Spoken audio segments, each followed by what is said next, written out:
Then, the knocking started. Not on the front door, on my bedroom door. 3 sharp, measured raps, tap, tap, tap, polite, mocking. I stopped breathing. My vision tunneled.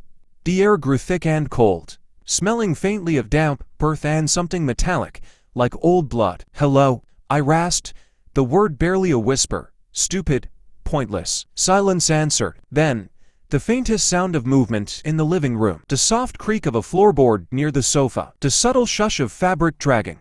It was inside. The locked door. The deadbolts I knew I'd thrown. They hadn't mattered.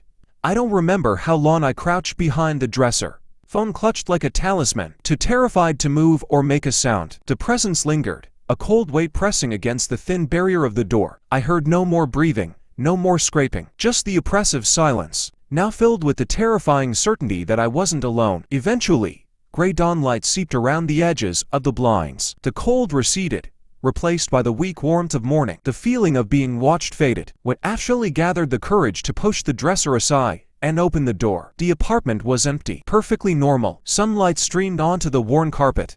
My front door was still locked, both deadbolts firmly engaged, but Mrs. Henderson's door downstairs, when I passed it hours later, held a new mark. 3 long, deep scratches gouged into the fresh paint around the lock. And the silence from her apartment wasn't empty anymore. It felt expectant, waiting for the next lonely night. I moved out a week later. I never heard the thumping again, but sometimes, in the dead of a windy night, the memory of that wet, hollow breath outside my door returns, and I check my locks. Twice,